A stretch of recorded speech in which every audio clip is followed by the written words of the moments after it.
Hoje eu quero compartilhar com você uma palavra que eu dei o título A Importância do Congregar. Somos uma igreja quando estamos juntos. A noiva de Cristo, ela está sendo preparada para um casamento. A noiva de Cristo é a igreja. Olha para essa pessoa que está do seu lado e fala assim, você é a noiva. Tem uns gauchão que eles ficam todo mal. Fala, gauchão. Olha para o lado e fala, você é a noiva. Porque não é uma questão de posição masculina ou feminina, é uma posição de quem nós somos em Deus. Jesus é o noivo e a igreja, no geral, é a noiva.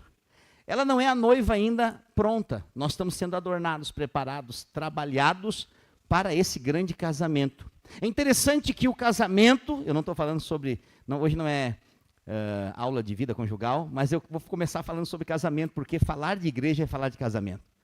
E a Bíblia tem tanta importância sobre o casamento, que ela começa com o casamento. Lá no Éden, o Éden é palco de um casamento entre Adão e Eva. Quando Jesus começa o seu ministério, o primeiro milagre de Jesus é em Caná da Galileia, em um casamento. E no final de tudo, em Apocalipse, quando Jesus vier, vai acontecer um casamento. Então, a importância do casamento nos fala da importância da aliança. Então, a aliança para Deus é algo muito importante. Eu sei que eu estou devendo para os casais aí. Passou o dia 12 de junho, e nós não fizemos o nosso jantar de casais. Nem tinha como. Estava aqui, estava todo... Mas nós vamos remarcar uma nova data. Nós vamos fazer o nosso jantar de casais, vamos reservar um restaurante, vamos fazer algo bem legal, como a gente sempre faz. Só que vai ser um pouco mais para frente, nós vamos nos organizar para isso. Amém? Mas falando de aliança, é importante nós entendermos que Deus é um Deus de aliança. E qual é a aliança de Deus hoje na terra? A aliança de Deus na terra hoje é com a igreja. Agora, nós precisamos ter clareza, e você que está conosco há muito tempo já sabe disso, você vai ouvir de novo. Mas quem está chegando agora, ou quem está nos visitando pela primeira vez hoje, inclusive sejam bem-vindos, você vai ter uma visão do que é ser igreja de fato. A primeira coisa que eu quero falar para você nessa noite é que igreja não é esse prédio. Então nós não vamos reformar a igreja, nós vamos reformar o prédio. Nós ensinamos isso há muitos anos aqui, porque é bíblico e é a revelação do que é ser igreja. A Bíblia fala que é o mistério que estava oculto nos séculos e nas gerações. Que mistério é esse? Cristo em vós, a esperança da glória. Então, porque Cristo veio habitar em nós, nós nos tornamos os muitos e diferentes que se tornam um por causa de um propósito. Então, a igreja não é mais uma estrutura. Deus não habita mais em templos feitos por mãos humanas. Então, Deus está aqui hoje? Sim ou não? Sim. Mas vai chegar um momento, que não é esse agora.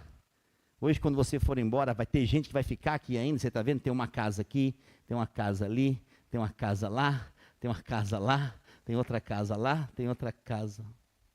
Eu acho que é uma casa lá e aqui. Eu acho que lá é dos guri, por isso que está essa bagunça toda. E essa casa aqui. Então tem várias casas, virou um complexo aqui hoje. Mas se isso aqui fosse uma igreja, não poderia ter isso aqui. Se esse prédio fosse um templo, não poderia ter isso aqui. Porque o templo do Velho Testamento, não era qualquer pessoa que podia entrar. Teve um pessoal que dormiu aqui no Santo dos Santos, no altar de Deus. Se isso aqui fosse um templo, ao subir aqui eles morriam. Mas como não é, teve uma pessoa, que não foi os que ficaram aqui por último, mas um outro pessoal que veio para cá, que falou assim, na verdade eles não quiseram dormir aqui. Eles foram embora logo, não ficaram muito tempo.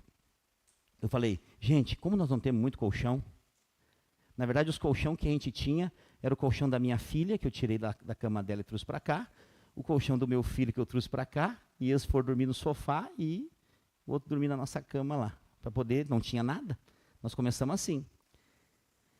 Eu falei, e para aqueles que não têm colchão, vão dormir aqui em cima, que aqui é madeira, é menos frio que o piso. Pelo menos botam com uma cobertinha, um lençol, o que tiver, já vai dar uma amenizada. E uma dessas pessoas falou assim, pastor, Nós não podemos cometer essa loucura. Eu falei, o quê? O senhor vai botar gente a dormir no altar? Eu tenho paciência com as pessoas, às vezes. Eu falei assim, como assim, querido? Jamais! Eu prefiro dormir no relento, na rua, do que dormir no altar de Deus. Eu falei, então, ali pode ficar naquele cantinho ali, do ladinho. Ele falou, não, também não, mas eu vou dormir aqui no cantinho. Por que eu estou dizendo? Porque as pessoas às vezes acham que ainda nós vivemos no Velho Testamento. Viver igreja hoje envolve os muitos e diferentes que se tornam uma comunidade dos santos. Então, esse prédio não é o templo de Deus. Mas quem que a Bíblia diz que é? Vós. Vós sois o tabernáculo de Deus entre os homens, a Bíblia diz. O Espírito Santo habita em vós.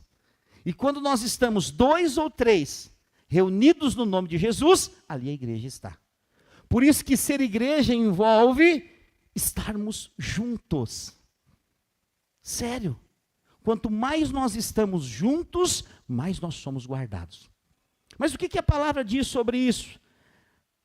Nós fomos chamados para viver um estilo de vida extraordinário em Deus, mas na simplicidade do Evangelho, que é poderoso, mas é simples. Simples ao ponto de qualquer um poder ser usado por Deus. Hebreus capítulo 10, versículo 24. Hebreus 10, 24. A palavra de Deus nos diz assim: consideremo-nos também uns aos outros. O que ele está dizendo aqui? Vamos ver frase por frase. Você deve considerar o seu irmão. Leve ele em consideração. O que é isso? Considerar é o contrário de desconsiderar. O que é desconsiderar? É não dar bola para o que ele fala, deixar ele de lado, esquecer ele. Considerar é levar ele em preeminência, é ouvi-lo, é estender a mão, é ajudá-lo. Considere essa pessoa importante.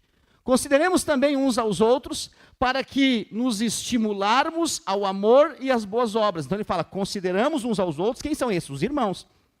É a carta aos Hebreus. Ele não está falando para ímpio, ele está falando para o povo de Deus. Amém?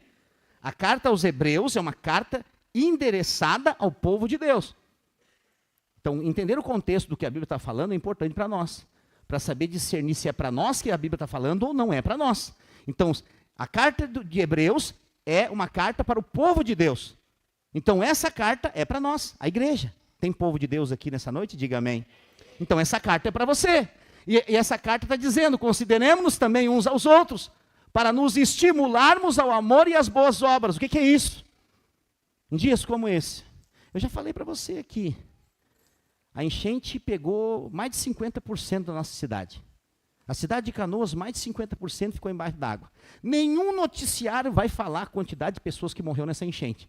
Mas pode ter certeza, foi muito. Eles não vão noticiar. As casas que nós vamos limpar, é 90% de perda. De tudo que está dentro. 90%. Fora aquelas que não fomos para limpar e não deu porque a casa estava destruída. Então, o número de perda foi muito grande. E também nós olhamos, né, nós cuidamos dos nossos irmãos e até daqueles que não eram irmãos e se tornaram por estarem aqui. Muitos converteram aqui entre nós. Foram marcados pelo Evangelho. Mas porque permanecemos juntos, somos guardados. Eu falei para os irmãos, nós somos uma igreja de 160 membros. Eu acho que não tem 100 pessoas aqui hoje, se eu contar. Depois eles vão contar. Hã? 119? Com as crianças. Adultos. Peguei vocês. Está entendendo o que eu estou dizendo? É porque hoje o Anderson Zanelato trouxe a tropa dele todinha. Só ele trouxe de lá quase 30 crianças. Então o que acontece? O que eu estou dizendo? 50 e poucos irmãos de 160, está faltando 100. E eu digo para você, eles não morreram afogados na enchente. Porque eu sou pastor, eu procurei todos, fui atrás de todos. Mas muitos estão com medo. E outros estão correndo atrás dos seus afazeres. Ouça, no momento como esse, tanto uma coisa como a outra está errada. Porque se você não buscar o reino de Deus em primeiro lugar, você não vai ter as outras coisas acrescentadas.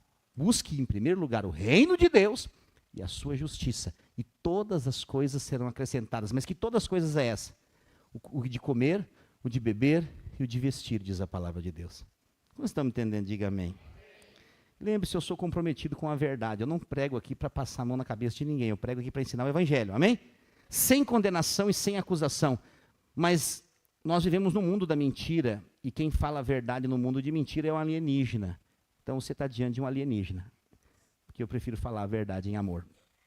Porque em momentos como esse, viver isso aqui, estimularmos uns aos outros as boas obras, o que é isso? É ligar, é mandar mensagem, é perguntar, irmão, por que você sumiu? Essa semana eu reuni com os líderes e falei isso para ele. Você vai entrar em contato com todos os irmãos da sua célula e perguntar para eles, onde vocês estão? Vocês estão bem? Estão precisando de alguma coisa? Porque quando você fica sem comer, você vai ficar fraco e doente. Sim ou não? Sério. Agora, a comida espiritual também é muito importante. Por isso que o congregar é importante, estar junto. Antigamente, talvez algumas famílias ainda preservam isso. Mas muito poucas, raridade. Domingo, meio-dia, era o dia da família reunir. É ou não é? Os filhos casados iam para a casa dos pais, levavam os netos. Era dia de casa cheia. Se fazia um churrasco, uma comida típica da família. E todo mundo fazia uma refeição e vivia em comunhão. Naquele domingo. Alguém faz isso ainda hoje? Levanta a mão. Pouca gente. Fazia antes da enchente. Agora vamos fazer mais ainda, em nome de Jesus. Então o que acontece? De todas as pessoas que estão aqui, 4 levantaram a mão. Porque isso não é mais uma realidade, infelizmente. E por isso que algumas pessoas menosprezam o congregar, o estar aqui no domingo. Porque como não tem uma prática na família, acaba aprendendo a mesma coisa na família da fé. Mas eu digo para você, da mesma forma que estar com a sua família no domingo, meio-dia para comer é importante, dedicar um dia da semana para buscar a Deus também é importante. Então, como igreja, nós precisamos... Agora, quem entende mais, ajuda quem entende menos. Só que qual que é o problema que nós não fazemos às vezes? Às vezes, porque nós ficamos com medo das pessoas ficarem bravas conosco. É ou não é? Porque quando você chama alguém para vir para o culto, que já é crente, que já é da igreja, automaticamente essa pessoa já está gelada, ela já está fria, e ela vai voar no teu pescoço. Teve um líder nosso que ele falou assim, pastor, eu estou aqui a 1000 graus, desde que essa enchente começou. E um membro da minha célula me mandou uma mensagem, falou, não está cuidando do teu povo? Sabe, chamou a atenção dele. Essa pessoa que chamou a atenção dele nem apareceu aqui. Você acha justo isso? Não é justo. Mas normalmente as pessoas vão cobrar daquilo que elas não fazem. Pode ter certeza, quando alguém te cobra de algo e te traz uma palavra condenatória e acusatória, lembre-se, a acusação não é de Deus, amém? Quem acusa é o diabo. O nome do diabo é Ra-Satã. Ra-Satã significa acusador das nossas almas. Então, ele acusa você de dia e de noite. Por que você não fez? Ah, você fez demais. Você exagerou. Ah, não, você não fez. Ah, porque tudo que é coisa na sua vida, o diabo vai arrumar circunstâncias para te acusar. Porque se você estiver acusado, você fica com medo. Se você fica com medo, você fica triste. Se você fica triste, você paralisa, você não anda. Mas motivado, você vai mais longe. Então, o Espírito Santo sempre vai te conduzir a andar mais rápido. Sempre vai te motivar no teu interior. E ele vai produzir, que a palavra de Deus produza um ensino dentro do seu interior. Então, hoje, ao falar da importância de congregar, eu quero dizer para você que nós precisamos motivar, estimularmos ao amor e às boas obras.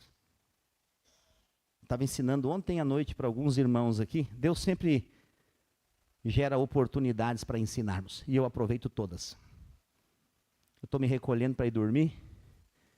E aí estou saindo com os irmãos conversando. De repente, quando eu vi, tinha uma roda de gente na minha volta. E começamos a conversar. De repente, surgiu um ensino tão lindo, tão maravilhoso. Conversamos, falamos da importância do que estamos vivendo aqui, da importância das redes sociais. Nós estamos ao vivo aqui agora, o nosso culto no canal do YouTube. Mas a importância de estar vivendo junto como igreja. Então, existe uma importância da internet, sim ou não? Sim. E se você aproveitar essa importância da internet, você vai ganhar muita gente para Jesus. Tem gente que chega aqui pela internet. Teve doações que chegaram aqui enviadas por Deus, mas porque nos acharam na internet. Então, muitas coisas a internet nos ajuda, mas nunca a internet vai substituir isso aqui, ó, o congregar, o estar junto. Porque isso é importante, isso não envelhece, isso não é antiquado. E quando nós, em amor, ensinamos uns aos outros, e esse é o tema de casa para você hoje, talvez tenha irmãos da sua célula, que você já veio no culto várias vezes, não viu eles. Nós temos a missão de resgatar a ovelha perdida.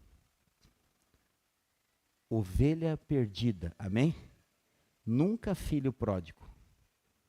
Não vá atrás do filho pródigo. Filho pródigo tem que voltar sozinho, porque ele é orgulhoso.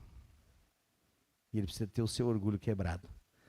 Nós vamos atrás da ovelha perdida. Quem é a ovelha perdida? Aqueles irmãos novinhos que passaram pelo último encontro. Onde eles estão? São ovelhas perdidas. Pessoas que estavam entre nós há pouco tempo. Vamos atrás deles. É tempo de nós buscarmos as ovelhas perdidas. Amém? E trazer, ensinar para elas, né, estimular-nos ao amor e às boas obras, que é aquilo que nós estamos fazendo. Agora, o que vai produzir nessas pessoas? Sabe por que algumas ainda não voltaram? Por causa de acusação, de condenação. Porque o diabo falou na mente delas, tua igreja está envolvida com uma obra linda, e tu não foi lá nem ajudar. Tu não foi fazer nada, seu miserável. Que crente você é? Coca-Cola Light. É assim que o diabo faz, ele usa dessa forma. Você é um crente tipo net, seu sem vergonha. O diabo usa essas frases. Porque essa pessoa vai dizer, Deus do livre, eu vou chegar lá, vai ficar todo mundo me olhando. Você é livre. Você precisa dizer para o seu irmão que ele é livre. Eu já falei aqui várias vezes, tem várias pessoas que participaram aqui. Tem pessoas que ficaram aqui os 50 dias comigo, acho que é 50, 48, eu já até parei de contar no 45. Oi? 52 ali, o irmão está contando, glória a Deus. 52 dias que nós estamos aqui, teve irmãos que estão desde o começo aqui. Teve uns que nunca apareceram, mas enviaram seus recursos, isso é muito importante. Está lá o irmão trabalhando e tem que trabalhar, exatamente, ele não tem como abandonar o serviço dele nesse momento, porque ele está empregado. Mas todo mês chega aqui, dízimo, oferta. Essa é uma maneira de participar. Pastor, mas tem alguém que não fez nada. Em nome de Jesus, não teve essa pessoa. Pelo menos a pessoa orou por nós aqui. Amém? Vamos pensar positivo. Vamos ser benigno. A pessoa orou por nós, já está valendo. Já está valendo, porque aqui tudo funciona com base na oração.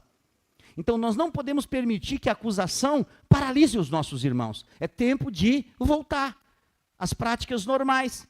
É tempo de voltar para o culto, é tempo de voltar para a célula, é tempo de voltar para a oração. Relembrando os irmãos que eu acho que não vai ter mais oração de sexta-feira. Eu acho que vai ser o culto de sexta-feira. Estou gostando demais de fazer culto sexta-feira e eu acho que eu não vou voltar com as orações, vai ser culto de oração.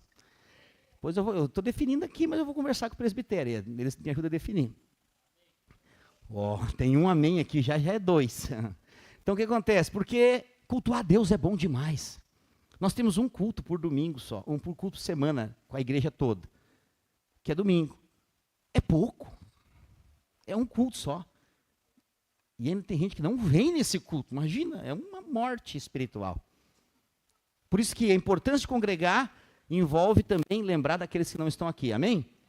Então, talvez você está aí nessa câmerazinha me olhando e o diabo está aí no seu ouvido, ele está falando de você. Que eu estou falando de você, ele está certo.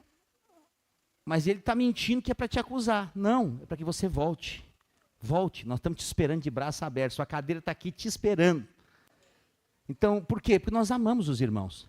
Viver em família envolve estarmos juntos. E aí quando você vai para o verso 25... de Hebreus 10, ele fala, não deixemos de congregar-nos, como é de costume de alguns. Lá naquela época já tinha alguns que não gostavam de congregar. Eram do povo de Deus, mas não congregavam. Antes, façamos admoestações, e tanto mais quando vedes que o dia... Que dia é esse? Que dia é esse que ele está falando? O dia do culto? O dia em que o Senhor Jesus vai voltar. Então ele está fazendo uma conexão do congregar com a volta de Jesus. Então eu posso tirar uma conclusão aqui. Uma das características para você ser arrebatado é estar congregando. Então essa história da internet de Jesus sim e igreja não, é uma pregação do cão. Não é de Jesus. Porque só há uma maneira de ser igreja, estarmos juntos.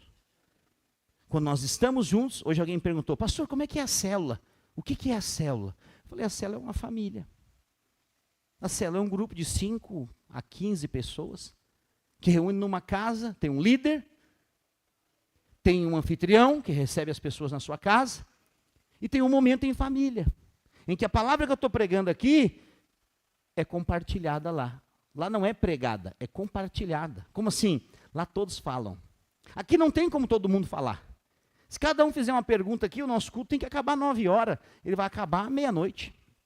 Mas lá na célula, há um compartilhar onde todos podem falar. O que nós cremos como igreja? Eu vou repetir. É o sacerdócio universal de cada crente. Todos podem ser usados por Deus. Não é o fato de ter um título de pastor, de ter um título de obreiro, ou até mesmo de ter um título de líder, que limita as pessoas a ser usadas por Deus. Não! Porque você é filho, você pode ser usado pelo Pai. Quando você se torna filho, você está apto para ser usado por Ele. Então, nós precisamos estar preparados para aquele dia, o dia em que Jesus vai voltar. Quem vai estar preparado? Quem está congregando. Porque quem está congregando está sendo ensinado na palavra, está sendo usado pelo Espírito e está sendo conduzido à mensagem de Cristo. Então, se a mensagem do Evangelho está entrando na sua vida e você está se tornando um arauto para a glória de Deus dessa porta para fora, você é tem uma grande chance de ser arrebatado. Porque esse é o dia. Eu não consigo ver outra coisa como uma esperança viva em cada crente do que esperar a volta de Jesus. Eu quero dizer para você, se a sua alegria, se a sua esperança está nas coisas dessa terra, você vai ser muito decepcionado. Muito.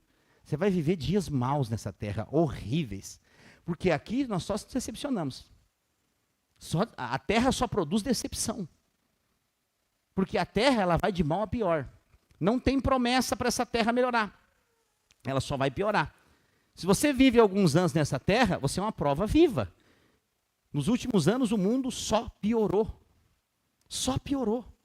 As desgraças aumentam cada vez mais. Pastor, mas qual que é a esperança para nós? Permanecermos juntos. Porque quando nós permanecemos juntos, crendo com a mesma fé, mesmo tendo temperamentos diferentes, aparências diferentes, jeitos de lidar diferente, mas tendo o mesmo espírito, nós somos igreja. Porque a igreja não é um monte de gente robô, que fala a mesma coisa, que anda a mesma coisa, que fala... Não é robótica. Cada um tem a sua personalidade. Tem gente aqui, é nítido quem vem aqui na frente buscar alguma coisa. Está lá o Márcio tampando o rosto lá atrás. É nítido quem vem buscar alguma coisa aqui na frente. São vários, eu sou observador, eu observo tudo. Então, alguns atendem, eles são sargentos. O que é? O que tu precisa? As pessoas ficam até meio com medo. Outros já são mais dados, não, vamos conseguir, amém. Outros são mais rápidos, outros são mais devagar. Outros um pouco devagar. Outros bem devagar. Outros parados. Mas todos fazem parte do corpo. Amém? Todos são úteis no corpo. Nós não podemos exigir que todo mundo seja igual. Porque isso aqui não é uma linha em série de robôs. É uma família de muitos filhos. E até mesmo na sua casa, se você tem muitos filhos, uns são diferentes dos outros. Você vai ter filhos que são mais espoletas, mais bagunceiros, outros mais quietinhos. Eu sei que alguns estão pensando agora, pastor, eu passei na fila errada, só veio bagunceiro para mim. Mas o que acontece? Faz parte. Criança é vida, amém? É vida. Tem uns que têm até vida demais. Mas amém, é isso aí mesmo, faz parte do processo. Ter filhos é maravilhoso. Por isso que o alvo de Deus para a igreja é ter muitos filhos semelhantes a Jesus. Então, ser igreja é ser família. Agora, toda família, ela tem um lar. Eu vou ser bem sincero com você, eu sei que está filmando, podem derrubar a live, mas família é o seguinte, um homem, uma mulher que geram filhos. Vou repetir, uma família é um homem, uma mulher que geram filhos. Com base no que o senhor fala isso, pastor? Na Bíblia. Com base na Bíblia. É base bíblica que eu estou falando. É essa maneira de gerar filhos. Amém? Então essa é a família na qual eu estou falando. Quando essa família, que é a família bíblica, é gerada, por meio dessa família, filhos nascem. E você sabe que uma família só é completa quando nasce os filhos. Porque é um relacionamento de duas pessoas que produz outras pessoas. Foi assim que Deus criou, e assim que Deus fez, e assim que é. As pessoas podem falar o que quiser, mas essa é a verdade bíblica. Agora, a família da fé precisa ter o mesmo paradigma, a mesma direção. Tem um noivo, e eu comecei a palavra com isso hoje, para você entender, e a noiva. Quando os dois se relacionam, gera filhos. Quando você, noiva, tem um relacionamento com o noivo que é Jesus, você fica tão apaixonado que você quer que outras pessoas conheçam o noivo. E o que acontece? O nascimento dos novos filhos. Então, somente alguém apaixonado pode gerar. E gerar, na verdade, é o projeto de Deus para a família. Então, por que Jesus morreu? A Bíblia diz que ele é o grão de trigo que caiu na terra. Porque se ele não morresse, ele ficaria só. Lembra? A Bíblia diz que ele é o unigênito, único Filho de Deus, antes da cruz. Mas depois que ele morre, ele se torna o primogênito. Ele ressuscita, então ele se torna, muda de unigênito para primogênito. Porque agora ele é o primeiro. Porque ele morreu, ele gerou. E aqui dentro da Escritura tem uma piscadinha de Deus para nós. O que é, pastor? Ele está te mostrando como que nós geramos. Através de um avivamento que nasce da morte. Nós precisamos morrer para nós mesmos, para que outros possam ser gerados. Agora, o que é esse morrer? É viver em comunidade. É muito fácil você estar no seu quarto trancado e dizer, eu busco Deus aqui, eu não preciso me envolver com a igreja, congregar domingo, um monte de gente cheia de falha, eu vou ficar aqui no meu quarto. Eu e Deus. É muito bom viver assim, só que isso não é igreja. Igrejas são os muitos e diferentes que se tornam um.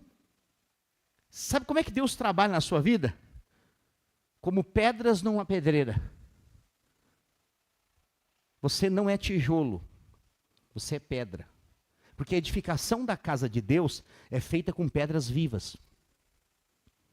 Só que, do que muitas pessoas acham e acham errado, quando as pessoas que não são da igreja pensam em igreja, elas pensam num povo tudo certinho. Com a auréola na cabeça de anjo. Não, aqui é o lugar dos ex. Aqui está o ex, tocador de tambor. Aqui está o ex católico. Aqui está o ex cachaceiro. É um monte de ex. E isso o mundo usa. Eu nem vou falar ex-ladrão e ex-drogado, senão todo mundo vai ficar ofendido comigo. Mas olha o que acontece. O mundo usa isso para nos acusar, é ou não é? A igreja é cheia de ex. Para mim isso aí é um elogio. Se é ex, é porque não é mais. É porque foi mudado de alguma forma. Então se é ex, é porque deixou de ser. Agora a pergunta é, o que fez essa pessoa se tornar um ex? O poder de Deus. Porque o Evangelho, a Bíblia diz, que é o poder de Deus para todo aquele que crê. Então, se você crê no Evangelho, é o ponto de partida para a sua transformação. E onde que nasce essa transformação? Quando o filho novo é gerado. Então você se torna apaixonado por Jesus e pela igreja. Eu vou dizer, você tem um pastor que é apaixonado pela igreja. Eu não amo doutrinas. Eu não gosto de religião, tenho pavor, 5 tipos de nojo. Eu amo Jesus e a sua palavra. E por amar Jesus e a sua palavra, eu amo os meus irmãos. E também amo aqueles que têm uma possibilidade de se tornar meus irmãos.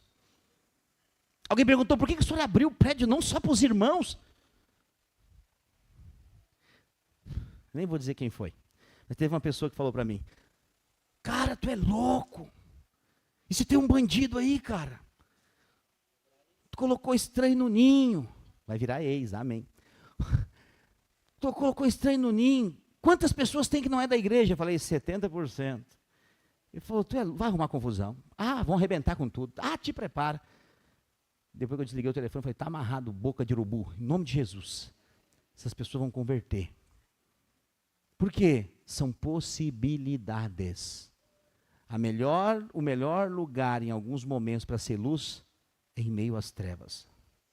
Tem pessoas aqui que vieram para cá que nunca pisaram numa congregação na vida. Elas vieram para aqui, elas tiveram um encontro com o amor de Deus. Só que às vezes, esse encontro com o amor de Deus, você pensa que é um pregador com a Bíblia pregando. Não é. Essas pessoas tiveram um encontro com o amor de Deus através de um copo de café alcançado. Através de um prato quente de comida.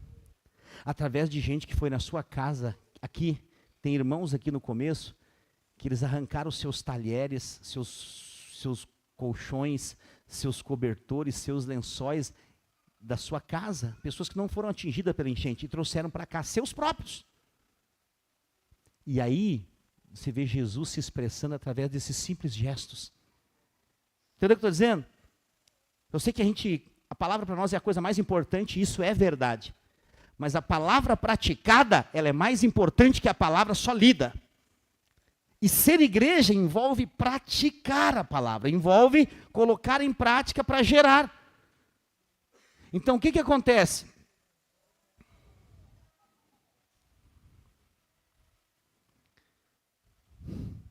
Eu vou te falar. Eu peguei um exemplo aqui, de muitos anos atrás, em que um jovem se casou, e no dia do casamento eles iam casar, fazer o casamento à tarde, e à noite eles iam para a lua de mel. E umas horas antes do casamento, o jovem me procurou e falou, pastor, eu queria falar com o senhor. Eu queria pedir algumas dicas. Eu falei, nós conversamos algumas vezes antes. Ele falou, não, estou muito nervoso. Eu falei, é? O senhor acha muito ruim nós casarmos hoje e não acontecer nada na lua de mel? Eu falei, como assim? Ruim? Isso é quase o Armagedon. Isso é o fim do mundo. Todo mundo está esperando o casamento para entrar no Santo dos Santos. Tu está me dizendo que vai casar e quer ficar de fora. Ele falou, estou muito nervoso, não sei como lidar com essa situação. Por que eu estou usando esse exemplo? É claro que ele não fez isso. Eu ensinei para ele a importância da aliança desse momento. Mas tem muita gente que converte, aceita Jesus e entra numa aliança de casamento com o Senhor, mas não quer gerar filho para ele. O alvo de congregarmos é nos multiplicarmos. Então você conhece uma verdade de Deus, você está recebendo uma mensagem. Eu pergunto, para quem você está passando essa mensagem? Quantas pessoas já ouviram o seu testemunho? Quantas pessoas já viram o que Deus fez na sua vida? Ah, pastor, eu não gosto de ficar aparecendo para os outros. Para com essa modéstia, esse orgulho disfarçado de modéstia. As pessoas precisam saber o que está acontecendo na sua vida. Sério, quem você era e quem você é. E quem fez você se tornar quem você é.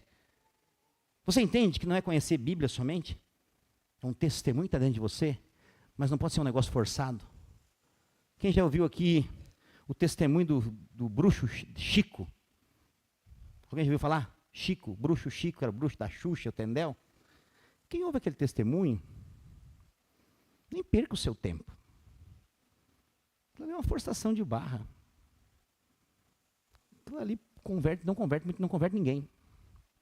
Porque tu vê que não é uma realidade. Porque quando você conta o seu testemunho, tem uma essência que sai de você, o bom perfume de Cristo, que tem que estar ligado à igreja. Porque aqui você recebe vida, entendeu? Uma conexão. É um avatar. Você está grudado, você tem o Espírito de Deus conectado com você e a vida passa para você. A igreja produz isso. Fora da igreja, não tem como gerar. Porque eu conheci um amigo meu que ele falava isso. Falava, pastor, eu falo para todos os meus amigos, você tem que congregar. Você tem que ir para uma igreja. Igreja muda a vida da gente. Mas engraçado, ele não congregava em igreja nenhuma. Sério, ele falava, vou mandar um monte de gente para a sua igreja lá. Eu falei, é mesmo, que legal. E tu, quando é que tu vai? Porque o remédio que você não toma, você não pode dizer que é bom. Aquilo que você não comeu, como é que você vai? Já viu criança? Isso é coisa de criança. Você oferece uma cenoura, ela fala, não quero, não gosto. Já comeu cenoura? Nunca. Então como é que não gosta algo que nunca comeu? A experiência do evangelho, ela precisa ser provada. Somente quem tem uma experiência genuína com o evangelho vai florescer. Vai florescer, você não consegue se calar. Por mais que você fique calado, você fala, hoje não vou falar nada para ninguém.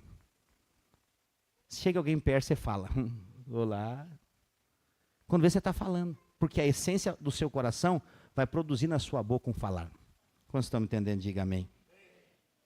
Então, qual que é a base para nós entendermos isso, então, do congregar? É a primeira igreja. Qual que foi a primeira igreja na Terra? O Papa falou que é a igreja católica. Errou. A primeira igreja está aqui na Bíblia, Atos 2:42. Esse versículo tem que ser gravado. Você precisa saber, ninguém pode te enganar. Onde que está a primeira igreja da Bíblia? Atos 2. Está aqui, ó. Vai aparecer aqui em algum momento. Assim que eles acordarem ali, o negócio aparece. Atos 2. Só para você entender, Atos 2 começa o Pentecostes. A vinda do Espírito Santo, onde estão 120 reunidos no mesmo lugar, são cheios do Espírito Santo, ali a igreja nasce. E aí o que ele está falando aqui, Atos 2:42? Depois que essa igreja nasce, 2:42, ela tem uma prática, como que a igreja vivia. A primeira igreja, que foi gerada através dos apóstolos, perseveravam na doutrina dos apóstolos. O que é isso? Pastor, qual que é, aqui, você que está chegando agora para andar conosco, tem uma pergunta que muita gente nos faz. Qual que é a doutrina da videira? Eu vi que vocês não têm nenhum código de conduta aí, já fiquei meio assim, esse pastor não usa gravata, não usa terno, estou achando estranho essa igreja. Ó, vou dizer para vocês, se você esperar usar gravata, você vai morrer sentado nessa cadeira, vai me ver. Eu sou gordinho, gordinho tem o pescoço grosso, botou gravata, arranha o gogó, não consigo pregar, não consigo.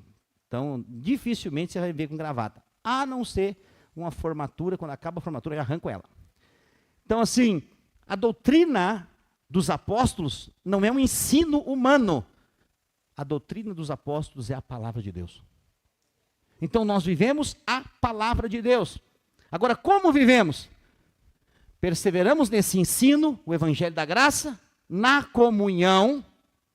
O que é comunhão? É estar junto. É estar junto. Churrasco. É estar junto. Conviver. Nesses dias nós estamos em comunhão, assim, nós estamos assim, numa overdose de comunhão. Todo dia. O pessoal cantou tanto aquela música, Comer na Casa do Pastor, que agora é 50, 40, quantos dias mesmo, irmão? 52 dias comendo na casa do pastor, eu já não aguento mais. Estou brincando. Vamos lá. Comunhão, no partir do pão. O que é esse partir do pão? Peraí, se comunhão é comer junto e estar junto, o que é esse partir do pão? Ceia. Aliança. Relembrar o que Jesus fez. Então, eles seguiam os ensinos, eles estavam juntos, perseveravam juntos. O que é perseverar? É não desistir. O mundo vai te espremer para você desistir de servir a Deus. Mas nós precisamos perseverar. Isso é viver a igreja. E nas orações, que está por último, mas não é o menos importante. É através das orações que tudo acontece. Agora, oração não é uma prática religiosa. Oração é o estilo de relacionamento da noiva para com o noivo. através da oração. Próximo. E a cada alma havia temor. Esse temor aqui é confundido com medo. Está cheio de gente servindo a Deus com medo. Apavorado. Oh, meu Deus, eu tenho medo que se Deus manda um raio na minha cabeça porque eu pequei. Esses dias eu estava conversando com uma pessoa, pastor aconselha pessoas. Eu estava aconselhando uma pessoa e ela perdeu um ente querido da família. Ela falou assim, pastor, eu estou tão triste. Porque eu sei que foi Deus que colocou essa doença nele, porque era hora dele partir. Mas eu não quero culpar Deus, mas assim, por que Deus fez isso? Falei assim, não foi Deus quem fez. Deus não é mau. Deus é bom. Deus não coloca doença em ninguém. Deus tira doença. Deus é o Deus que cura. Deus não é o Deus que coloca enfermidade. O diabo sim coloca enfermidade. Mas Deus é o Deus que sara. Da mesma forma que ele é o Jeová Jireh, o Deus da provisão, ele é o Jeová Rafá. Ele é o Deus que cura. Ele tem poder de remover qualquer enfermidade. À medida que nós vamos crendo nisso, nós vamos vivendo igreja. Então, cada alma havia temor. Temor é respeito. Nós precisamos relacionar com Deus com base no respeito. Respeito é reconhecer a autoridade de Deus, de quem Ele é. E o que acontecia? Qual que era o resultado dessa vida da igreja? Estou falando de Atos. É o estilo de vida que nós devemos viver. Muitos prodígios e sinais eram feitos por intermédio dos apóstolos. Havia milagres, sinais e maravilhas que aconteciam em meio à igreja. Então, todas as vezes que nós congregamos, igual à igreja bíblica, coisas sobrenaturais vão acontecer. Então você vai ver pessoas falando em línguas, outras profetizando. Você vai ver outras pessoas orando e pessoas sendo curadas. Nessa noite. Quando nós estávamos orando aqui no momento do louvor, pessoas foram curadas de enfermidades. E existem pessoas que ainda elas não perceberam, mas depois elas vão testemunhar. Porque quando nós estamos juntos, reunidos, há um poder liberado dos céus para a terra. Pessoas são libertas de medos, de condenação. Quando nós estamos juntos como igreja, coisas boas acontecem. E quando nós vemos no verso 44, todos os que creram estavam juntos e tinham tudo em comum. Lembre-se, não eram todos parecidos em personalidade, mas tinha alguma coisa neles que tornavam eles em comum. Eu quero dizer para você, nós moramos em lugares diferentes, nós temos personalidades diferentes, nós temos um jeito diferente, alguns são mais falantes, outros mais calados, mas tem uma coisa que nos une: o reino de Deus, o propósito de Deus nessa terra. Se o seu propósito é viver o propósito de Deus, primeira coisa, você precisa estar alinhado com a igreja. Não existe, Deus não está preocupado com nada nessa terra senão a igreja. E a igreja não é uma denominação, amém? A igreja não é a videira. Nós hoje fazemos parte de um CNPJ, que por causa da lei é necessário. E nós temos uma placa escrito igreja, videira, igreja em células. Mas não é isso que nos define ser cristão. Hoje, nesse momento, nessa hora, tem cristãos reunidos aqui. Tem cristãos reunidos na Igreja Batista. Tem cristãos reunidos na Igreja Assembleia de Deus. Na Igreja do Evangelho Quadrangular. Na Igreja Universal do Reino de Deus. Na Igreja Mundial. Na Igreja Internacional da Graça. Na Igreja de todos os lados. E eles são nossos irmãos. São nossos irmãos. Estão em casas diferentes. Às vezes tem uma divergência de ensino, mas são nossos irmãos. Porque todos os que creram, permaneceram juntos. Eu oro pela essa cidade. Quando eu falo que nós vamos ser a maior igreja dessa cidade, nós não vamos ser sozinhos. Todas as igrejas dessa cidade vão crescer. Porque o dia está chegando. Jesus está voltando e o maior avivamento da história vai acontecer. Nós estamos às vésperas. E Deus quer fazer isso através de quem, pastor? De mim e de você. Por isso eu queria convidar você a ficar de pé nessa noite. Quando nós conhecemos essa verdade do viver igreja, do congregar, nós temos a obrigação para com a palavra de viver. Ouça, eu vou dizer para você, uma das maiores armadilhas do diabo para a igreja é afastar a ovelha do rebanho. Sabia disso? Você sabe quando é que você é vulnerável para o diabo? Quando você está afastado do corpo. Tem um irmão nosso, ele é pastor de uma igreja, ele é obreiro, mas já é pastor, está funcionando. Ele não é ordenado pastor ainda, mas vai ser esse ano, em nome de Jesus. Aqui da Videira de Nova Santa Rita, uma igreja linda, maravilhosa. Ele é um grande homem de Deus, conheço ele há 11 anos, Deus tem honrado ele naquela cidade. E ele tinha 6 dedos em cada mão. E um dia ele foi fechar a porta do carro e ele deixou um dos dedinhos que ele tinha mais na porta. E ali deu uma inflamação, começou a doer. E ele foi no posto, falava, tem que tirar o dedo. Mas não tem como tirar. E doendo, não conseguia lugar. Aí um dos nossos irmãos, outro obreiro, falou assim, eu tiro. E o outro obreiro mais louco ainda falou, então tá. E eu falei, eu nem vou participar dessa chacina, tô fora. E depois eles foram, fizeram o crime, depois volta ele, com a mão com 6 dedos, e a outra sem o 6º. E aí ele começou a relatar, e ele começou a falar para mim, pastor, mas doeu tanto. Mas o mais impressionante é quando cortaram o dedo, na hora o dedo mudou de cor. Ficou amarelo. E aí ele começou a perder a cor que ele tinha. Na hora que ele cortou. Pastor é assim, quando ouve esse tipo de coisa já vira pregação, já pensa na Bíblia. Falei, isso é a igreja. Você sabe quando você encontra com o irmão e ele está amarelo? É porque ele está fora do corpo. Por que ele está amarelo? Porque ele não está recebendo sangue. Aquele dedo, quando ele parou de receber sangue, ele perdeu a vida. Você já viu um defunto como é que é? Ele é amarelo, porque ele está morto. Muitas vezes nós andamos pelas ruas dessa cidade, encontramos irmãos nossos amarelos. Às vezes até eles tentam parecer que tem cor, porque hoje tu consegue fazer uma maquiagem, não é? Tá cheio de gente na internet que tem uma maquiagem. Uma chuva derrete tudo. Amarelinho. Eu quero dizer para você, só tem um lugar onde a vida flui. É no corpo. E só tem um lugar onde o diabo quer te tirar. É do corpo. Esse dedo, ele diz que já foi no céu na frente. Que ele é salvo. Mas esse corpo não vai para o céu, ele está brincando. Ele sabe disso também, porque ele é o Aloysio Black.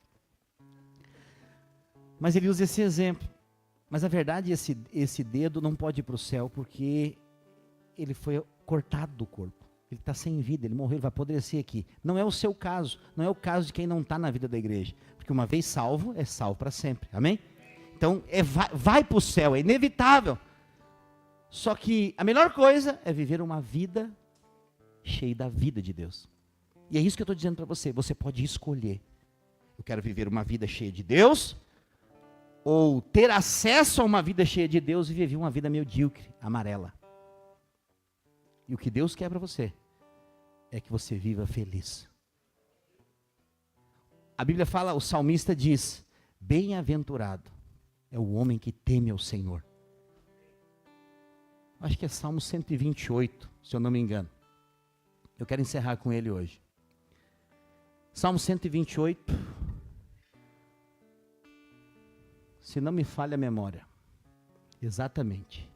Bem-aventurado aquele que teme ao Senhor e anda nos seus. Quem está na vida da igreja, teme ao Senhor e anda nos caminhos do Senhor. Próximo.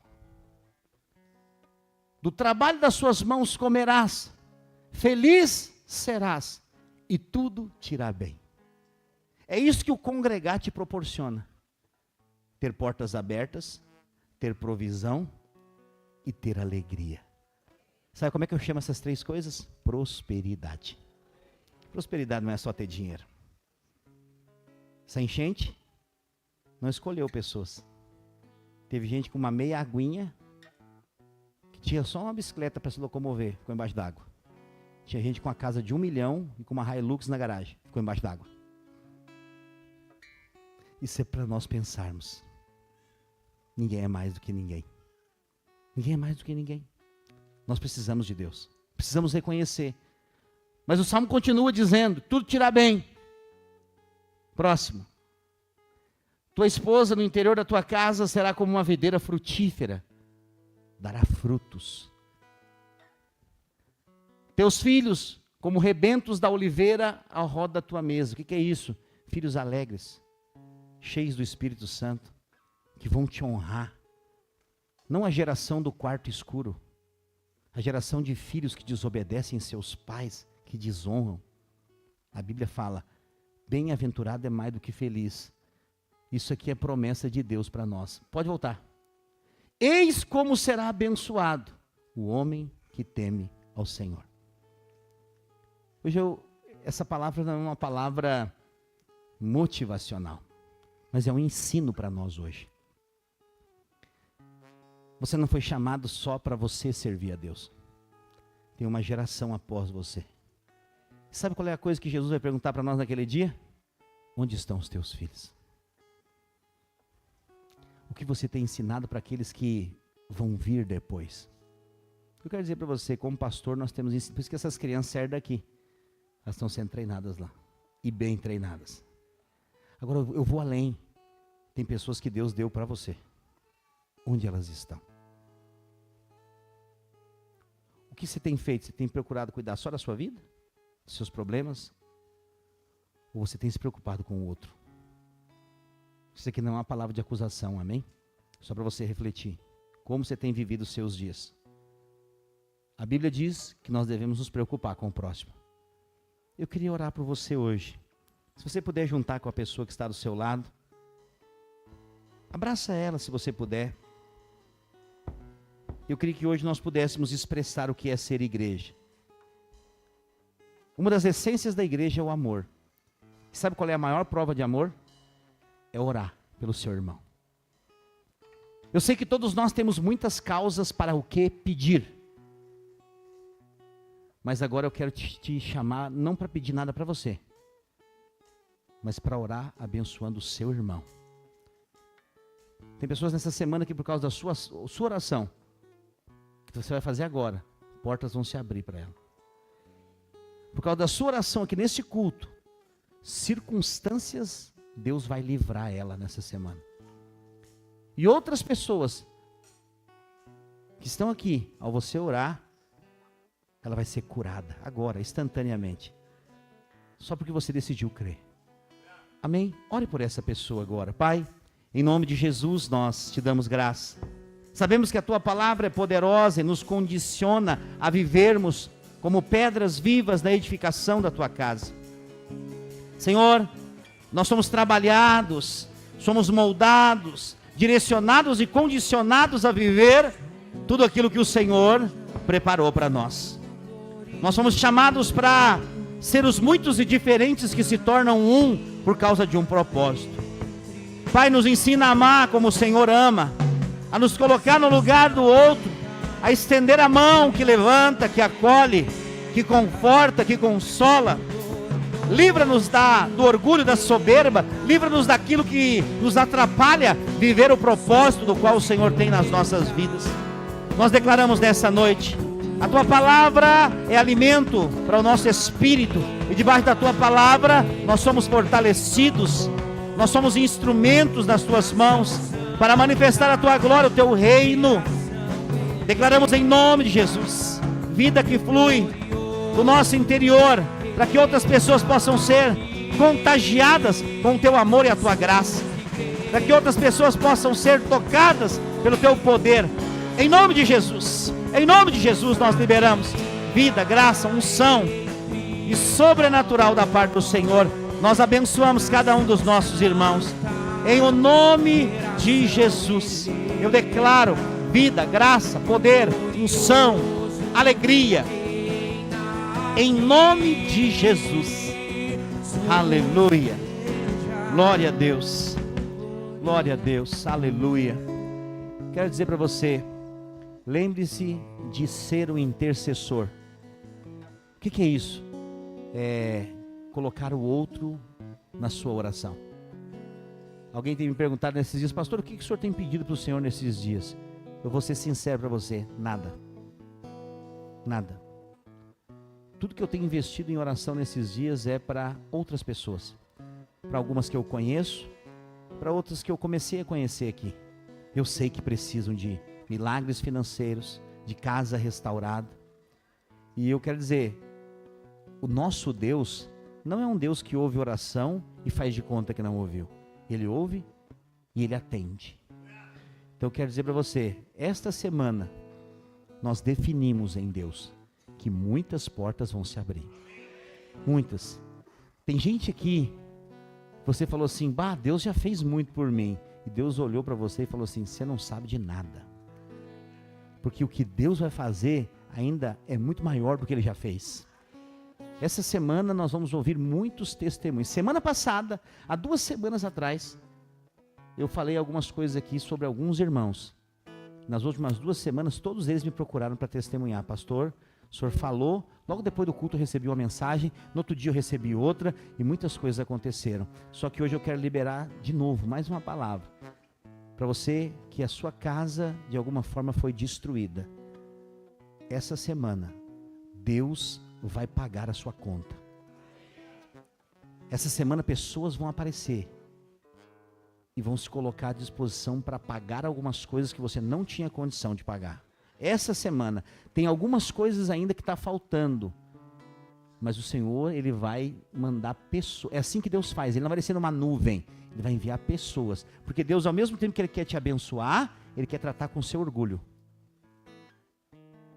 Eu quero dizer, aceite. Aceite. Se alguém vier dizer para você, você está precisando de algo, fale o que você está precisando, porque Deus usa pessoas, você não vai ficar preso na mão de ninguém, Deus vai usar pessoas para te abençoar.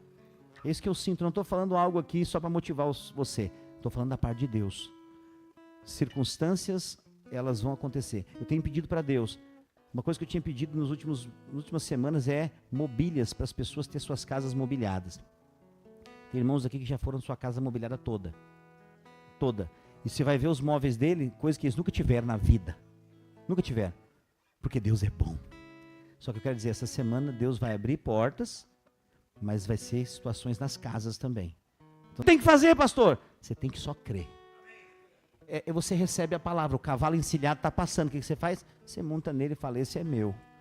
Entendeu o que eu estou dizendo? Então se prepare. Deus vai te dar conexões. Pessoas vão aparecer. Você só vai ter o trabalho de dizer, tá bom, eu quero, obrigado. E não esqueça de dar glória àquele que é digno de glória, que é o Senhor, porque Ele te sustenta. Amém? Guarde essa palavra e você viverá ela ainda esta semana em nome de Jesus. Amém? Levante a sua mão, eu declaro que o amor do Pai, a graça do Filho, a comunhão do Espírito estejam sobre a sua vida, sua casa, sua família. Eu profetizo que essa será a melhor semana da sua vida até aqui. Diga amém. Glória a Deus, nós estamos encerrados. Dê um abraço, pelo menos 3 irmãos. Fala para ele assim, creia no que foi falado sobre a sua vida, em nome de Jesus. Você que está conosco no nosso canal do YouTube da Videira de Canoas, não deixe de se inscrever no nosso canal. Também deixe o seu like e compartilhe. Se essa palavra abençoa a sua vida, compartilhe com mais pessoas. Amém? Deus abençoe a sua vida. Tenha uma semana de vitória, em nome de Jesus.